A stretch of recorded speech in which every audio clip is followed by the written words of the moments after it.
اب میرے بھائیوں سورۃ النساء کی آیت نمبر آ رہی ہے 93، جس میں ایک سمجھ لیں بہت بڑی ایک یونیورسل سزا بیان ہوئی ہے اللہ تعالیٰ کی طرف سے، بہت کریٹیکل ایشو کے اوپر۔ پہلے ہم یہ آیت کور کرتے ہیں، پھر اس کے کانٹیکسٹ میں انشاءاللہ تفصیلی کراس ریفرنس کے طور پر چند ایک آیات اور احادیث میں انشاءاللہ کور کروں گا۔ وَمَن يَقْتُلْ مُؤْمِنًا مُتَعَمِّدًا، جو کوئی کسی مؤمن کو جان بوجھ کر قتل کر دے،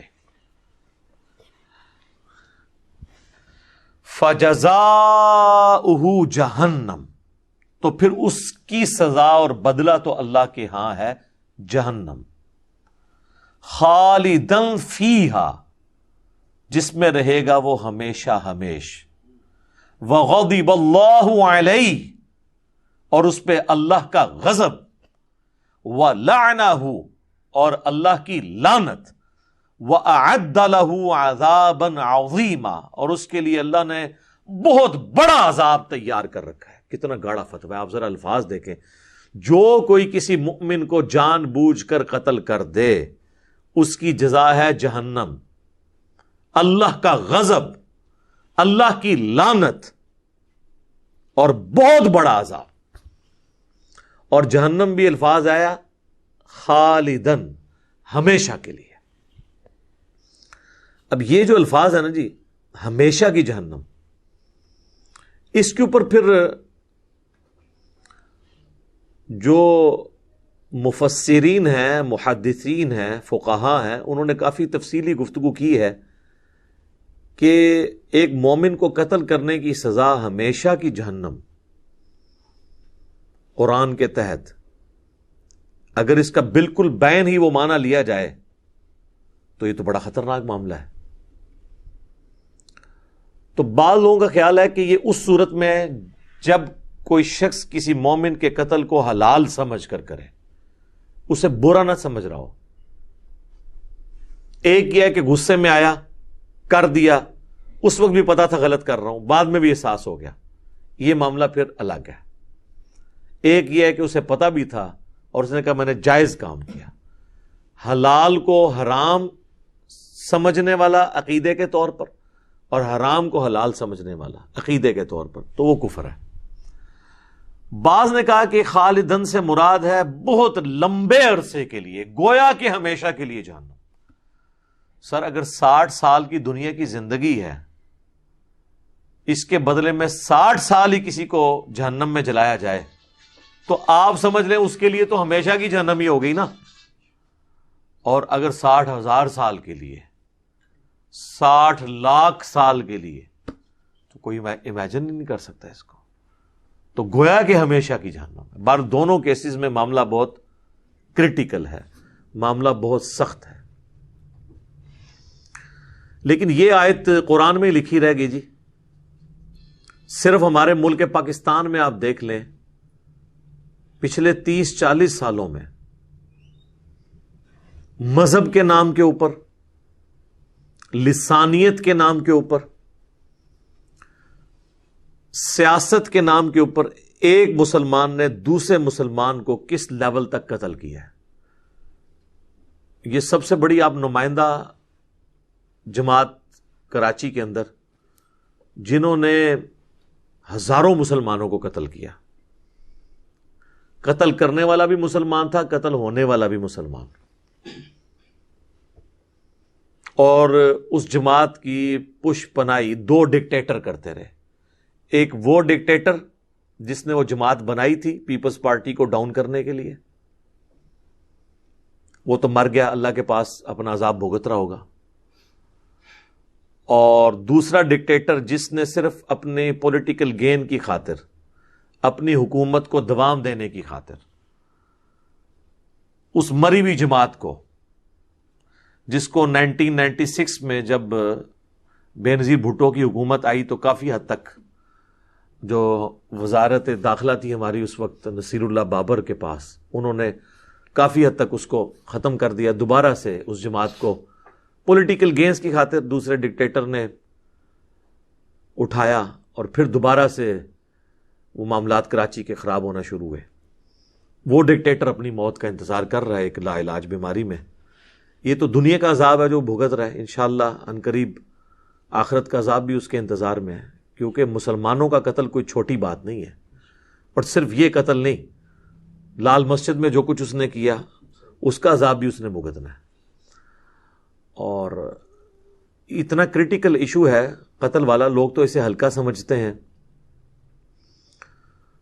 اور ہم پاکستان کے اندر تو ایکسٹرا جوڈیشل ایکٹیویٹیز اس حوالے سے ہماری مذہبی جماعتیں بھی کرتی ہیں, پولیٹیکل جماعتوں کے بھی ونگ ہوتے ہیں, ریاستی ادارے بھی اس قسم کی زیادتی کر جاتے ہیں.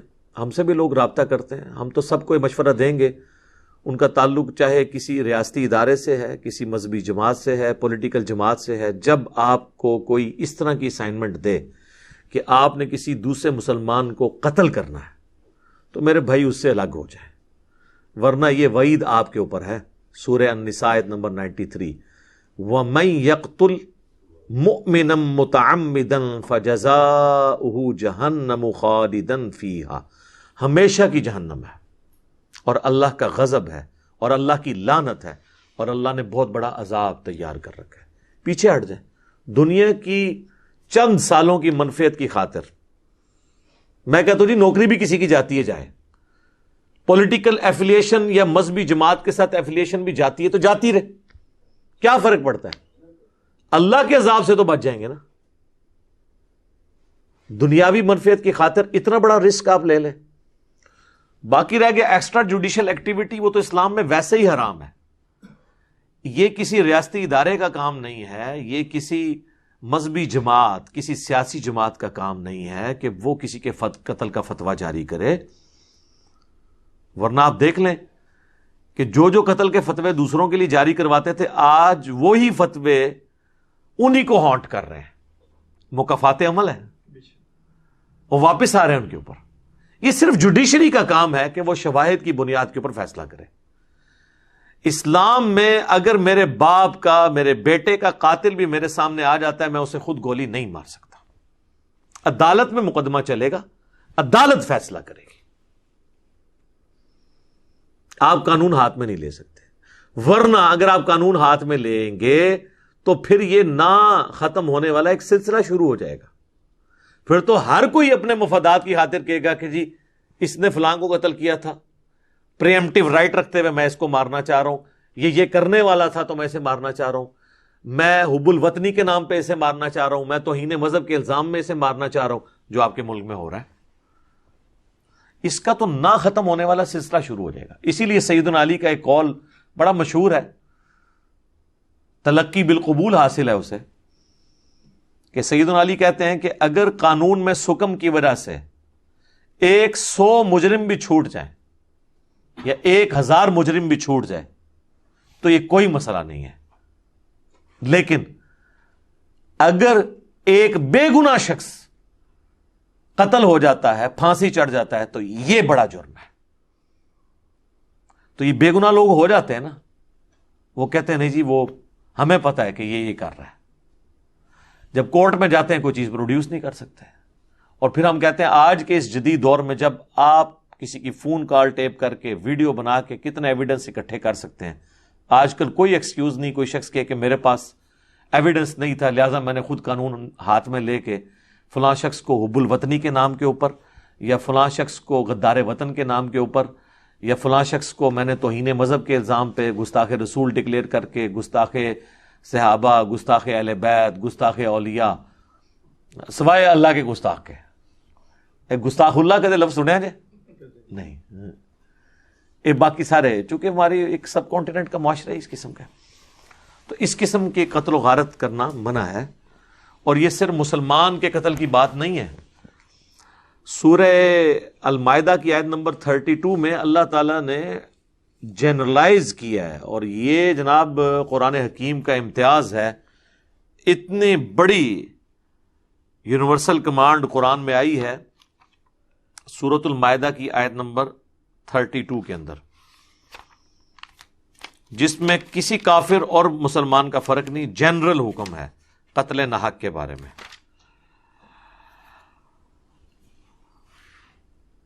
پہلے واقعہ اللہ تعالیٰ نے بیان کیا ہے آدم علیہ السلام کے 2 بیٹوں کا جنہوں نے ایک دوسرے کو قتل کیا تھا.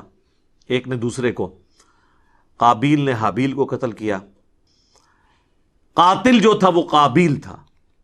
قابیل قاتل، یہ یاد رکھنا آسان ہے. قاتل قابیل. حابیل جو ہلاک ہوا، ہلاک بھی ہے سے، حابیل بھی ہے سے. یہ میں نے آپ کو ایک مدنی ٹوٹکا دے دیا ہے اس کو یاد رکھنے کا کہ قاتل اکثر لوگ بھول جاتے ہیں جی قتل کی نے کیتا سی. قابیل قاتل. ٹھیک ہو گیا. تو اس واقعے کا ذکر اللہ نے کر کے فرمایا من اجل ذالک، بسبب اس واقعے کے، کتبنا علی بنی اسرائیل، ہم نے یہ بات طے کر دی تھی بنی اسرائیل کے لیے. اور ظاہر ہے کہ شریعت موسوی کی ہی کنٹینیوشن ہے شریعت محمدیہ صلی اللہ علیہ وآلہ وسلم، یہ ہمارے لیے بھی ہے.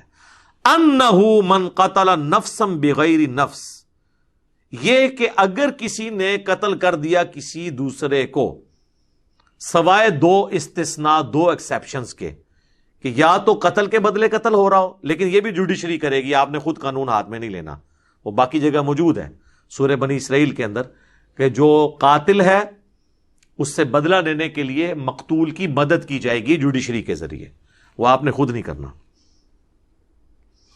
او فساد فی الارض، یا کوئی فساد فی الارض کر رہا ہو. اسی کی وجہ سے وہ رد الفساد رکھا نا ہمارے جو فوجی آپریشن ہے. لیکن رد الفساد کا مطلب قطعاً یہ نہیں ہے کہ کسی نے خود کسی کو قتل کرنا ہے، نہیں. مجرموں کو آپ پکڑیں گے، جوڈیشری میں لا کے پروف کریں گے، سارے شواہد رکھیں گے. تو اللہ تعالیٰ ہمارا 2 ایکسیپشن ہے، یا تو قتل کے بدلے قتل ہو یا فساد فی الارض کرنے والا. یہ 2 قتل تو ہو سکتے ہیں، قتل کے بدلے قتل جوڈیشری کے ذریعے. اس کے سوا اگر کوئی قتل ہوا فَكَأَنَّمَا قَتَلَ النَّاسَ جَمِيعًا، تو گویا اس نے پوری انسانیت کو قتل کر دیا جس نے ایک انسان کو بھی قتل کیا. وَلِعَوْذُ بِاللَّهِ تَعَالَى آمین. وَمَنْ أَحْيَاهَا، اور جس نے کسی ایک جان کو بچا لیا، اس کی زندگی بچا لی، فَكَأَنَّمَا أَحْيَا النَّاسَ جَمِيعًا، تو گویا اس نے پوری انسانیت کو بچا لیا. یہ وہ آیت کا حصہ ہے جو ہاسپٹل کے باہر لکھا ہوتا ہے اور اندر ڈاکو بیٹھے ہوتے ہیں اکثر. یہ ڈاکٹروں نے لکھ کے لگایا ہوتا ہے نا، جس نے ایک جان بچائی گویا پوری انسانیت کو بچا لیا. اور اندر خام خواہ کے ٹیسٹ لکھتے ہیں، خام خواہ کی فیسیں بناتے ہیں اور لوگوں کی چمڑیاں اتارتے ہیں. اللہ ماشاء اللہ اچھے لوگ بھی ہیں لیکن زیادہ تر اسی طرح ہی ہیں. تو یہ اللہ تعالیٰ نے یونیورسل ٹروتھ بیان کر دیا اس حوالے سے کہ قتل کے بدلے قتل صرف 2 ایکسیپشن کے ساتھ ہے. اگر کسی نے قتل کیا ہے کسی کو، اس کے بدلے جوڈیشری اسے قتل کرے گی، یا پھر وہ فساد فی الارض کرنے والا ہے، زمین میں فساد مچاتا ہے جس کی وجہ سے قتل و غارت ہوتا ہے، لوگوں میں لڑائیاں کرواتا ہے، چوری ڈاکے کرتا ہے اور عادی مجرم ہے، تو وہ بھی پھر اس کی سزا بھی ہوگی. وہ فساد فی الارض کی سزا تو پھر اس حد تک آئی ہے اس سے اگلی آیت میں کہ اسے سولی دیا جائے گا اور مخالف سمت کے اس کے ہاتھ پاؤں بھی کاٹے جائیں گے. آیت محاربہ اسے کہتے ہیں. اس سے اگلی آیت جو ہے سورۃ المائدہ کی آیت نمبر 33. اب یہ قتل ناحق جو ہے یہ اللہ تعالیٰ نے اس کو ہلکا نہیں جانے دیا. قتل کے معاملے کو اس لیول تک بیان کیا ہے کہ باقی گناہوں میں تو اللہ تعالیٰ نے کہا ہے تم توبہ کرو، ہم توبہ قبول کریں گے. حقوق العباد کے معاملے میں کہا ہے کہ اگر تمہارے ساتھ کوئی زیادتی کرتا ہے اسے معاف کر دو. لیکن قتل کے معاملے میں اللہ تعالیٰ نے اتنا سخت قانون بیان کیا ہے سورہ البقرہ کی آیت نمبر 179 میں، وَلَكُمْ فِي الْقِصَاصِ حَيَاةٌ يَا أُولِي الْأَلْبَابِ لَعَلَّكُمْ تَتَّقُونَ. اے عقل مندو، قصاص لینے میں ہی انسانیت کی زندگی چھپی ہوئی ہے تاکہ تم تقوی اختیار کر سکو. یعنی قتل کے بدلے اللہ تعالیٰ کہتا ہے کہ معافی کی اجازت تو ہے سورہ النساء کی آیت نمبر 92 کے تحت. اس چیز کی بھی اجازت ہے کہ اس کے بدلے دیت لی جائے جو ہم پڑھ چکے سورہ النساء کی آیت نمبر 92 میں. لیکن پھر بھی پریفریبل یہ ہے کہ قتل کے بدلے قتل ہو ڈیٹرنس کے لیے. اسلام کی سزائیں اس لیے اتنی سخت ہیں کہ سزا ایک کو ہو اور عبرت ہزاروں کے لیے ہو جائے. اب مجھے بتائیں, اگر زانی کو سزا ملے سنسار کی شادی شدہ کو, اور غیر شادی شدہ کو 100 کوڑوں کی اعلانیہ, سورہ نور میں ہے کہ سزا ہو تو اعلانیہ ہو, مسلمانوں کی ایک جماعت اسے ویٹ کرے, شاہد ہو وہاں پر, تو کوئی سوچ سکتا ہے جرم کرنے کا؟ اس لیے آپ دیکھ لیں دنیا میں سب سے کم کرائم ریٹ جو ہے سعودیہ میں اور ایران میں ہے.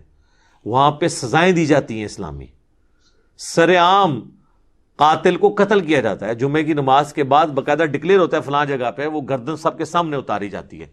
اور جنہوں نے ایک ایک دفعہ منظر دیکھا ہے نا, وہ کہتے ہیں کئی کئی دن نیند نہیں آتی. پھر یہ فلموں میں ڈراموں میں آپ دیکھ سکتے ہیں قتل ہوتے ہوئے, سامنے کسی بندے کو یوں قتل ہوتے دیکھ لینا تو بڑے بڑے لوگوں کے ہوش ٹھکانے آ جاتے ہیں. یہ اللہ نے ڈیٹرنس اس لیے رکھی ہے. آج ہم نے بھی مانا ہے, آپ کو پتا پاکستان نے کمٹ کیا ہوا تھا کہ ہم نے جو ہے وہ یورپین یونین کو خوش رکھنے کے لیے, چونکہ ان کا یہ کہنا ہے کہ جی آپ قتل کی سزا کو موقوف کر دیں, اس کو سسپینڈ کر دیں, معطل کر دیں, اس کے بدلے آپ عمر قید رکھ لیں, کسی کی جان نہ اس سے لیں. ہاں, اس کی جان نہ لیں جس نے دوسرے کی جان لے لی ہوئی ہے. کافی عرصہ پاکستان میں پھانسی کی سزا ختم تھی. یہ جب دہشت گردوں والا ایشو شروع ہوا, ضرب عصب اور رد الفساد, پھر فوجی عدالتیں بنائی گئیں, اور آئے دن آپ ٹی وی میں خبر سنتے ہیں کہ آرمی چیف نے اتنے دہشت گردوں کی سزائے موت کے اوپر سگنیچر کر دیے اور ان کو فلاں تاریخ کو پھانسی دے دی جائے گی یا دے دی گئی. تو ہم نے خود یہ لرن کر لیا ہے, اور اس کی وجہ سے آپ دیکھ رہے ہیں کہ کافی حد تک دہشت گردی ایڈریس ہو گئی ہے. پہلے دہشت گردوں کو یہ امید ہوتی تھی اگر ہم پکڑے بھی گئے نا تو ہمارے ساتھی آ کے ہمیں جیل سے چھڑا کے لے جائیں گے, اور ظاہر ہے ادھر تو چھڑا کے لے بھی جاتے ہیں, تو لوگوں کو امید لگ جاتی تھی. لیکن قرآن کہہ رہا ہے کہ قصاص کے اندر زندگی چھپی ہوئی ہے, قصاص لیں گے تو معاملات آگے چلیں گے, ادروائز قتل کے بدلے قتل والا معاملہ اگر نہیں ہوگا تو قاتل کو شے ملتی رہے گی اور وہ قتل کرتا رہے گا. تو سر آج ہم نے پریکٹیکلی لرن کیا ہے کہ اسلام کی سزاؤں کے اندر کتنی بڑی حکمت چھپی ہوئی ہے. آپ کو پتا ہے ہمارے ایک پاکستان میں بہت بڑے صحافی ہیں, انہوں نے بھی جناب ایک پورا مضمون لکھ دیا تھا کہ یہ جو اعلانیہ سزائیں جو ہیں یہ ظالمانہ طریقہ ہے, اس سے نیگیٹو سائیکالوجی ڈیولپ ہوتی ہے. پھر میں نے ان کے جواب میں ویڈیو ریکارڈ کرائی تھی کہ خدا کے لیے تو سورہ نور میں اللہ تعالیٰ نے فرمایا کہ اعلانیہ سزا دی جائے گی تاکہ ڈیٹرنس ہو. یہ آپ کس طرح کہہ سکتے ہیں یہ ظالمانہ سزائیں؟ اور ماشاءاللہ ان کے آپ بھاشن سنیں تو وہ قرآن و حدیث اس طرح بیان کر رہے ہوتے ہیں جیسے انہوں نے بڑی تحقیق کی ہوئی ہے. یہ حال ہے ان لوگوں کا. بہرحال یہ قتل والا ایشو اتنا کریٹیکل ہے کہ بخاری اور مسلم دونوں میں حدیث ہے کہ قیامت والے دن سب سے پہلے قتل کے مقدمے کا فیصلہ ہوگا. سر ابو داؤد میں ایک حدیث ہے کہ سب سے پہلے نماز کے بارے میں سوال ہوگا, اور بخاری مسلم میں یہ ہے کہ سب سے پہلے قتل کے مقدمے کا فیصلہ ہوگا. کیوں؟ حقوق العباد میں اس سے بڑی کوئی چیز نہیں ہو سکتی. تو اس کی تطبیق یہ ہے کہ اللہ کے حقوق میں پہلی چیز نماز ہے جو پوچھی جائے گی, اور بندوں کے حقوق میں پہلی چیز قتل ناحق والا معاملہ ہوگا. اس لیے اگر کسی سے کوئی اس طرح کی غلطی ہو گئی ہے تو وہ اس کے لواحقین سے معاف کروا دے, یا پیسے دے کے معافی تلافی اس دنیا میں کر لے.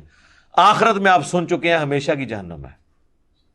اور اس میں یہ نہیں ہے کہ وہ مسلمان گناہ گار تھا, نیکوکار تھا, وہ مسلمان سنی تھا, شیعہ تھا, وہابی تھا, کیا تھا, نہیں, وہ کسی بھی مکتب فکر سے تعلق رکھتا تھا, ایون کوئی انسان بھی تھا. صحیح بخاری میں حدیث ہے جس نے کسی کافر کو بھی قتل کر دیا جو ذمی تھا. یہاں پہ جتنے کافر ہیں وہ ذمی ہیں جو ہمارے ملک میں ٹیکس دے کر پاکستان میں رہ رہے ہیں. ان سے معاہدہ ہے ہمارا کہ ان کی جان, مال, عزت, آبرو کی حفاظت ہماری حکومت نے کرنی ہے. بخاری کے الفاظ ہیں جس نے ذمی کافر کو بھی قتل کیا اس پہ جنت حرام ہے, اسے جنت کی خوشبو بھی نہیں آئے گی, حالانکہ جنت کی خوشبو 40 سال کی مسافت سے آ رہی ہوگی. یعنی قیامت کا دن قرآن میں ہے نا 50,000 سال کا دن ہے, تو 40 سال پہلے ہی جنت کی خوشبو آنا شروع ہو جائے گی. لیکن جس نے کسی کافر کو بھی ناحق قتل کیا ہوا جو ذمی کافر تھا, مسلمان ریاست میں رہتا تھا ٹیکس دے کے یا جزیہ دے کے, تو اسے خوشبو نہیں آئے گی. یہ حدیثیں بخاری شریف میں نے تو دریافت نہیں کی، یہ پہلے کی لکھی تھی. تو پاکستان میں جب ہندوؤں کے اوپر حملے ہوتے ہیں، عیسائیوں کی بستیاں جلا دی جاتی ہیں، اس وقت ہمارے علماء کہاں سوئے پڑے ہوتے ہیں؟ اس وقت ان کو خیال نہیں آتا یہ قتل ناحق ہو رہا ہے. اور ہم لوگ بھی سمجھتے ہیں شاید کوئی جانور مر گیا یا عیسائی مر گیا یا ہندو مر گیا تو برابر ہے. انسان ہے یار، انسان کی حرمت ہے. یہ انسانیت دو چیزوں پہ ہی تو قائم ہے، حرمت جان اور حرمت مال. کوئی معاشرہ حرمت جان اور حرمت مال کے بغیر رہ نہیں سکتا. جو سیدنا علی کا قول ہے جسے تلقی بالقبول حاصل ہے کہ معاشرہ بغیر مذہب اور دین کے تو چل سکتا ہے، بغیر انصاف کے نہیں چل سکتا. آج یورپ اور امریکہ کے معاشرے چل رہے اس لیے ہیں کہ وہاں پہ انصاف ہے. بڑے سے بڑا آدمی بھی کٹہرے میں لا کے کھڑا کیا جاتا ہے. آپ کو پتا نہیں ڈیوڈ کیمرون جب ایک ہاسپٹل میں داخل ہوئے ایکس پرائم منسٹر، تو وہاں کے ڈاکٹر نے اس کو نکال دیا تھا وہاں سے. یہاں پرائم منسٹر کا وزٹ ہو تو مریضوں کو بستروں سمیت اٹھا کے لے جاتے ہیں وہاں پہ کھلے شو کرنے کے لیے. ڈاکٹر تو سوچ نہیں سکتا پرائم منسٹر کو ڈانٹنے کا، لیکن وہاں پہ اس لیے سوچ سکتا ہے کہ اس کو پتا ہے کہ میں ڈیوٹی کر رہا ہوں جو اسٹیٹ نے میری ڈیوٹی لگائی ہے. پرائم منسٹر کا باپ بھی آ کے مجھے اس ڈیوٹی سے نہیں روک سکتا. اور اگر پرائم منسٹر میرے ساتھ کچھ کرے گا تو میں عدالت میں جاؤں گا، الٹا پرائم منسٹر کو ارجانہ دینا پڑ جائے گا، وہ اس کی نوکری فارغ ہو جائے گی. تو انہیں عدالت لگ جائے تو وہ خود فارغ ہو جائے گا. تو جہاں پہ عدالتیں آزاد ہوں، جوڈیشری آزاد ہو، جو ہمارے پرائم منسٹر صاحب جب آئے تھے اس وقت تو بڑا نام لیتے تھے اس چیز کا کہ عدالتیں آزاد کرنی ہیں. تو دیکھ لیں عدالتیں آپ کے سامنے ہیں. عدالتیں کتنی آزاد ہیں وہ آپ لوگوں کے سامنے ہے. عدالت کو آزاد کرنا، جوڈیشری کو آزاد کرنا یہ ضروری ہے. سنن ابی داؤد میں ایک حدیث ہے، نبی صلی اللہ علیہ وآلہ وسلم نے فرمایا کہ اللہ تعالیٰ یا تو شرک کو معاف نہیں کرے گا یا کسی مومن کے ناحق قتل کو معاف نہیں کرے گا. وہ جو سورہ النساء میں 2 دفعہ آیا نا، 48 نمبر آیت اور 116 میں، ان اللہ لا یغفر ان یشرک بہ ویغفر ما دون ذلک لمن یشاء. اللہ شرک کو معاف نہیں کرے گا، اس کے علاوہ ہر گناہ معاف کر دے گا جس کے لیے چاہے گا. اس کا مطلب ہے کہ کوئی ایسا گناہ بھی ہو سکتا ہے کہ اگر اللہ نہ چاہے تو نہ معاف کرے. جی ہو سکتا ہے قتل ناحق. اللہ پابند کوئی نہیں ہے اس کو معاف کرنے کا. اور اس کو سپورٹو یہ حدیث ابو داؤد کی میں نے بیان کر دی کہ یا شرک معاف نہیں ہوگا یا قتل ناحق. تو جناب جنہوں نے حسین ابن علی کو یا اہل بیت کو قتل کیا تو لوگ کہتے ہیں جی کلمہ گوئی تھے نا، جی مسلمان ہی تھے نا، ایک نہ ایک دن جنت میں ہو سکتا ہے اللہ چاہے تو معاف بھی کر دے. تو سر اس کے ساتھ یہ بھی بولا کریں کہ اللہ چاہے تو معاف نہ بھی کرے، کیونکہ ابو داؤد کی حدیث ہے یا قتل ناحق مومن کا معاف نہیں ہوگا یا شرک معاف نہیں ہوگا. تو دونوں چانسز ہیں. اور یہ اتنا کریٹیکل ایشو ہے کہ جامعہ ترمذی میں حدیث ہے کہ اللہ تعالیٰ کے نزدیک ایک مومن کا قتل اس سے بڑا جرم ہے کہ کوئی شخص پوری دنیا کو تباہ و برباد کرتا ہے. اور اس کو سپورٹو ایک روایت ہے ترمذی میں ہی، وہ اصول محدثین پر کمزور ہے لیکن اسے سپورٹو اور حدیثیں بھی ہیں کہ اگر زمین و آسمان کی ساری مخلوقات مل کر کسی ایک مومن کو قتل کرتے ہیں تو اللہ اس چیز کی پرواہ نہیں کرے گا کہ یہ ساری مخلوقات جہنم میں جا رہی ہیں.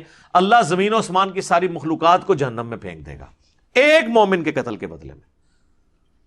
یہ روایت کمزور ہے لیکن اسے سپورٹو وہ حدیث ہے جو الموطا امام مالک میں بھی ہے، صحیح بخاری میں بھی، کہ ایک قتل کا مقدمہ حضرت عمر کے پاس آیا تو آپ نے فرمایا کہ اگر اس قتل میں یہ پورا علاقہ کے سارے لوگ بھی شریک ہوتے میں سب کو قتل کروا دیتا ایک مومن کے قتل کے بدلے میں.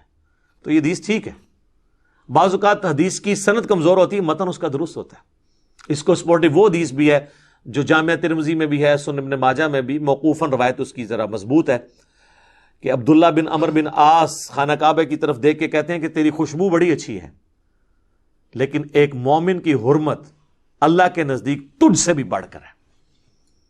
جی جامعہ ترمذی میں حدیث ہے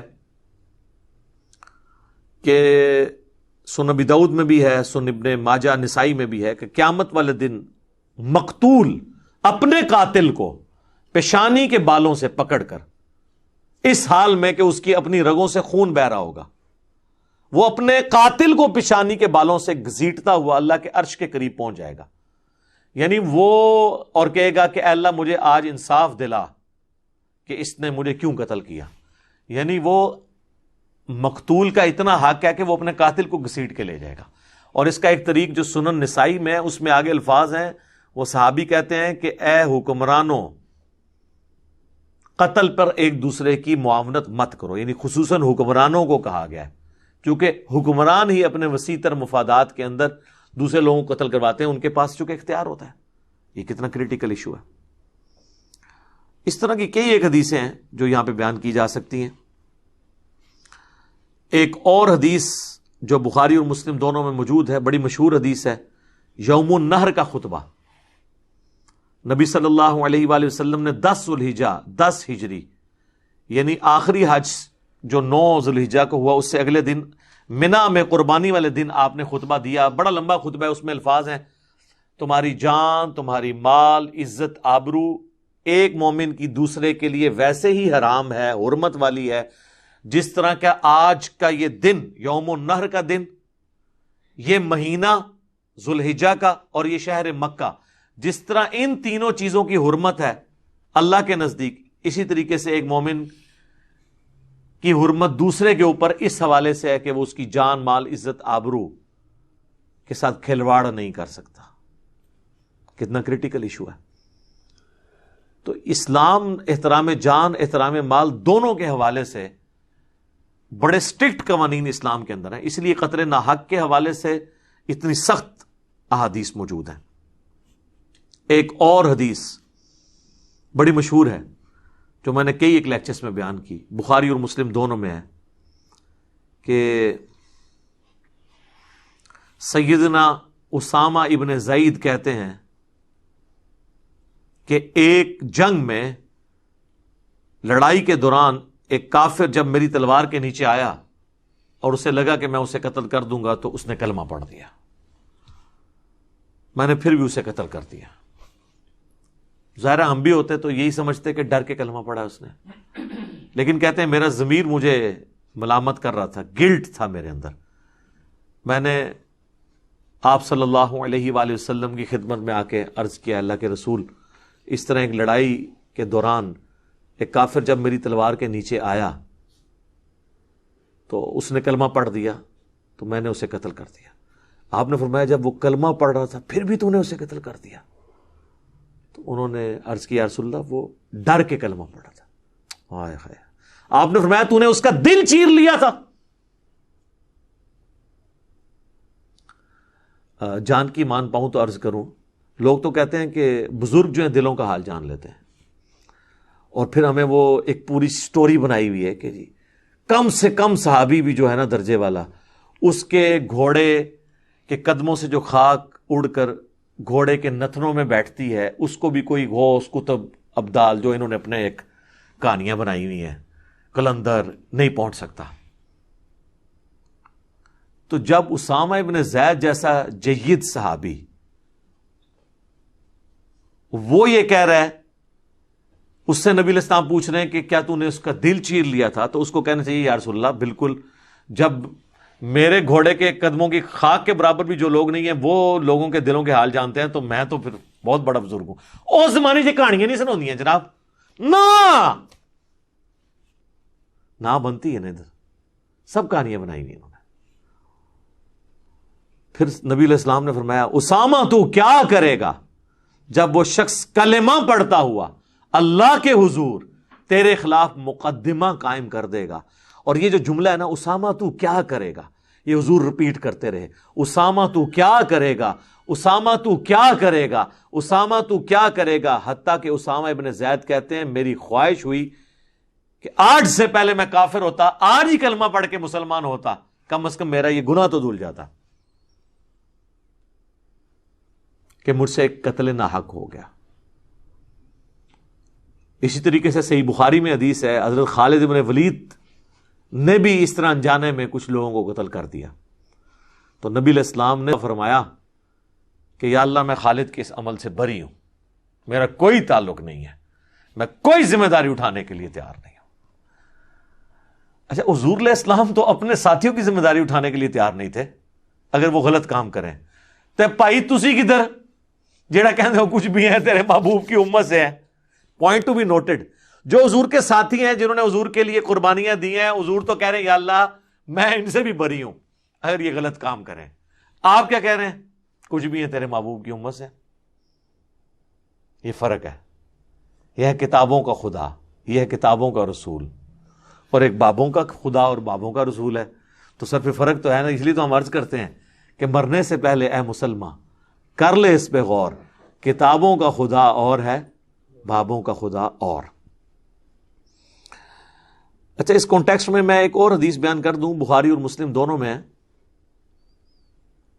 جس کو لوگ مس یوز کرتے ہیں. انما الاعمال بالنیات, یہ بخاری کی پہلی حدیث ہی یہی ہے. ایون مشکات میں بھی پہلی حدیث یہی ہے, مقدمے میں انہوں نے لی ہے کہ اعمال کا دار و مدار نیتوں پر ہے. تو جو لوگ ایکسٹرا جوڈیشل ایکٹیویٹیز کرتے ہیں حب الوطنی کے نام کے اوپر یا توہین مذہب کے نام کے اوپر, وہ اکثر یہی لیم ایکسکیوز کہتے ہیں کہ اگر ہم نے ناحق بھی کسی کو قتل کر دیا تو وہ جنت میں ہی پہنچ گیا جی, اس کو جزا مل جائے گی. لیکن چونکہ ہماری نیت صاف تھی ہمیں بھی اللہ تعالیٰ نہیں پوچھے گا. نہ, اس طرح نہیں ہونا. یہ نیت صاف ہونا صرف نیک عمل کے لیے, برے عمل کے لیے نہیں ہے. برا عمل چاہے اچھی نیت سے ہو یا بری نیت سے, وہ حرام ہی ہے. ہاں نیک عمل اگر اچھی نیت سے ہو تو ثواب, اور بری نیت سے ہو تو گناہ بھی ہوگا اور وہ عمل بھی ضائع ہو جائے گا. کیونکہ یہ حدیث پوری یوں ہے کہ اعمال کا دار و مدار نیتوں پر ہے. جو شخص اللہ اور اس کے رسول کے لیے ہجرت کرے اس کی ہجرت اللہ اور اس کے رسول کے لیے لکھی جائے گی, اور جس نے ہجرت کی دنیاوی کسی کاروبار کی خاطر یا کسی عورت سے نکاح کی خاطر, اب یہ دونوں کام حلال ہیں, کاروبار کرنا بھی اور نکاح کرنا بھی. نبی الاسلام کے زمانے میں بھی بعض لوگوں نے ہجرت اسی چکر میں کر لی کہ کوئی کہیں ارادہ رکھتا تھا شادی کا, تو وہ عورت ہجرت کر کے مدینے آئی تو دوسرا شخص بھی اس کے پیچھے ہی آ گیا. تو نبی الاسلام نے کلیریفائی کیا کہ اگر کسی نے عورت سے نکاح کی خواہش میں یا کاروبار کے لیے نیت کی ہے تو اس کی نیت پھر اس کے لیے لکھی جائے گی, اس کو ایکسٹرا آرڈنری ثواب نہیں ہوگا. تو یہ حلال کام کی بات ہو رہی ہے. یہ انما الاعمال بالنیات آدھی حدیث پڑھتے ہیں, پوری حدیث پڑھیں تو صحیح. لہذا اس کو مس یوز نہیں کر سکتے. برا عمل چاہے اچھی نیت سے ہو یا بری نیت سے وہ حرام ہے, اس کو ہم بالکل سپورٹ نہیں کرتے ہیں. اور آخری بات اس میں, قتل ناحق کسی مسلمان کا ہو کافر کا ہو, سب کو کنڈیم کرنا چاہیے. یہ اکثر جب کافروں کے مرنے کی خبر آتی ہے تو مسلمان خوش ہو جاتے ہیں, یہ غلط بات ہے. اور بڑے فخریہ ہمارے بھی علماء بتا رہے ہوتے ہیں جی ہٹلر نے 60 لاکھ یہودی قتل کر دیے, ہولوکاسٹ کہتے ہیں. چلے محتاط اندازہ بعض لوگ کہتے ہیں نہیں 60 نہیں تھے 6 لاکھ تھے. چلے 6 لاکھ بھی کوئی چھوٹا فگر تو نہیں ہے. دوسری جنگ عظیم میں اس نے 100 فیکٹریز بنائی تھی, باقاعدہ انسانوں کو قتل کرنے کے لیے فیکٹریاں یہودیوں کو. تو یہ ہم اسے بھی کنڈیم کرتے ہیں. انسانیت کا قتل چاہے کسی بھی مذہب سے تعلق رکھنے والے کا قتل ہے وہ حرام ہے. دنیا کی کوئی عدالت ہٹلر کو 6 لاکھ دفعہ یا 60 لاکھ دفعہ پھانسی نہیں دے سکتی, لیکن اللہ تعالیٰ اس پہ قادر ہے کہ قیامت والے دن 6 لاکھ دفعہ اسے زندہ کر کے 6 لاکھ دفعہ پھانسی چڑھایا جائے ہر اس یہودی کے قتل کے بدلے میں جو اس نے ناحق کیا. یہ یہودیوں کو جو قتل کیا گیا تھا نا وہاں پہ ہولوکاسٹ میں, وہ اس وجہ سے کیا گیا تھا, وہ کہتے تھے کہ ہمارے معاشرے میں مذہبی لوگ مس فٹ ہیں. بالکل آج جو ہمارا سٹیٹس ہے نا یورپ اور امریکہ میں کہ مسلمان بڑے فنڈامنٹلسٹ ہیں, یہ بڑے مذہبی لوگ ہیں, ہم ماڈرنائز ہو چکے ہیں, یہ مس فٹ ہیں اس معاشرے میں, یہ دہشت گرد ہیں. سیم یہی سٹیٹس یہودیوں کا اس زمانے میں ہوتا تھا کیونکہ مذہبی تو تھے. آج بھی دیکھ لیں ان کی داڑیاں آپ بتائیں نا تو وہ اہل حدیثوں کی طرح لمبی لمبی داڑیاں ہیں, ان کی زلفیں بھی رکھی ہوئی ہیں, نورانی چہرے بھی ہیں, ٹوپیاں بھی ہیں, بلکہ اہل حدیثوں سے ایک ورژن آگے ہے, ٹوپی بھی ہے. ہاں ویسے پہنتے بھی اہل حدیثوں کی طرح ہی ہیں, وہ بال آگے نکلے ہوتے ہیں, یہاں ٹوپی پہنتے ہیں. تو وہ مذہبی ہونے کی وجہ سے ان کو قتل کیا گیا تھا. تو ہم اس قتل کو بھی ناحق سمجھتے ہیں, کسی مسلمان کے قتل کو بھی, کسی ہندو کے قتل کو بھی, کسی بھی کافر کے, کسی ایتھیسٹ کے قتل کو بھی قتل ناحق کو قتل سمجھتے ہیں اور اسے کنڈیم کرنا چاہیے اور قتل کے بدلے قتل کی سزا کو اسٹیبلش کرنا چاہیے. اور اسی میں انسانیت کی زندگی ہے جو سورۃ البقرہ کی آیت نمبر 179. وَلَكُمْ فِي الْقِصَاصِ حَيَاةٌ يَا أُولِي الْأَلْبَابِ، قصاص میں انسانیت کی زندگی چھپی ہے اے عقل مندو، لعلکم تتقون، تاکہ تم تقوی اختیار کر سکو۔ اللہ تعالیٰ سے دعا ہے جو حق بات میں نے کہی اللہ تعالیٰ ہمارے دلوں میں راسخ فرمائے، اگر جذبات میں میرے منہ سے کوئی غلط بات نکل گئی تو اللہ تعالیٰ ہمیں ہمارے دلوں ہی سے اسے دھو ڈالے، معاف کر دے، ہمیں معاف بھی فرما دے، ہمیں کتاب و سنت کی تعلیمات پر عمل کر کے دوسرے بھائیوں تک پہنچانے کی توفیق عطا فرمائے۔ سبحانک اللہم وبحمدک، اشہد ان لا الہ الا انت، استغفرک واتوب الیک، وما علینا الا البلاغ۔